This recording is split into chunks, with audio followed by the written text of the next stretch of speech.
All right, stocks shot up today on news that Bernanke's leaving the door open to QE3. But as you can see, they gave back most of their ground, finished up about 44 points. The real story remains gold. Gold surged over 23 bucks to a new all-time high. And get this, gold is up 7% in just the last 7 days. That there is a move. And talking about gold, Fed head Ben Bernanke found himself in the hot seat on Capitol Hill today. Take a listen to this exchange with Texas Republican Congressman and presidential candidate Ron Paul. Do you think gold is money? No. It's not money. Even if it had been money for 6,000 years, somebody reversed that and eliminated that economic law. Well, it's an asset. All right, there you have the exchange that caught everybody's attention today. We are glad and honored to welcome back Congressman Ron Paul from Texas, who also is running for the presidency. Congressman Paul, gold is not money. What was Bernanke driving at, eliminating history? I'm not exactly sure, because I think he has to protect the dollar, and he has to define the dollar because the dollar has to be a monopoly. You know, if you're in the private sector today and you try to enforce the Constitution and use gold and silver as legal tender, even if you use silver dollars, U.S. dollars, they will come down pretty hard on you. You can end up in prison if you do that. So for paper money to work, you have to have real strong legal tender laws, and you have to use the force of government because they can't stand the competition. Of course, I'd like to change that by permitting competition and allow us to compete in the marketplace and let us use something other than Federal Reserve notes if we so choose. Let me ask you about those options. You are the head of the Oversight Subcommittee for Monetary Policy. Are you going to submit legislation? Are you going to hold hearings on any of this?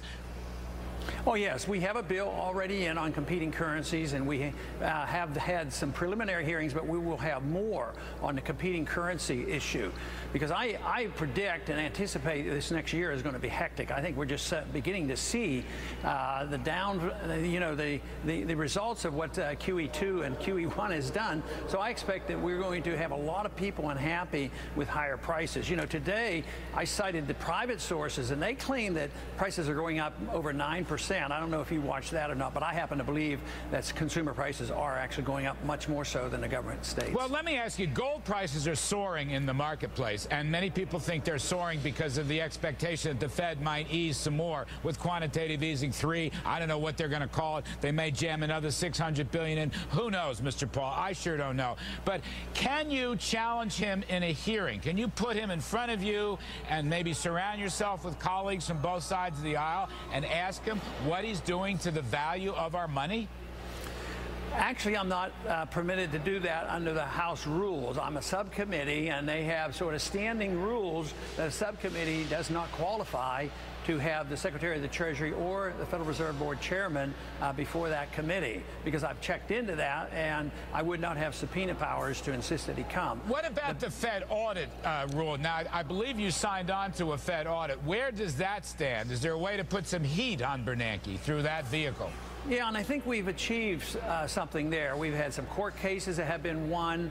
That we did not get our bill passed last year, although we passed it in the House. We had every Republican support a true audit of the Federal Reserve. That bill has been reintroduced, but we don't have as many signatures right now as we did before. But out of that, they did concede minor audits, and we're supposed to get some more information very soon from that audit. So with the court cases and that minor audit, we are learning a lot more about the Fed. We did find out that at least a third of the Federal Reserve activity during the crisis went to foreign banks. So I think that's rather interesting. They weren't worrying about, you know, our mortgage holders here or our people who lost their jobs and their homes, but they did worry about foreign banks. Just one last one, Congressman, quickly if you would. There's a big movement to relink the dollar to gold a la Bretton Woods, which was not so long ago. It ended 1971. The dollar was literally redeemable into gold at a fixed price. It was about $35 an ounce.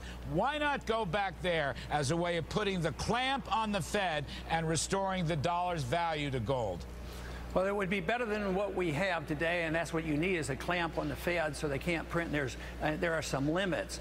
But going back only to Bretton Woods, I would suggest we go back and read Henry Hazlitt, who looked at that in 1945, and he predicted what would happen. He said that it wouldn't work, and he was right, and by 1971 it did break down. And I think you have to have something better than pieces of paper that the Federal Reserve prints at will. Congressman Ron Paul, we thank you very much. Good luck on your endeavors, sir. Thank you. All right, once again, thanks to Congressman Ron Paul. So now.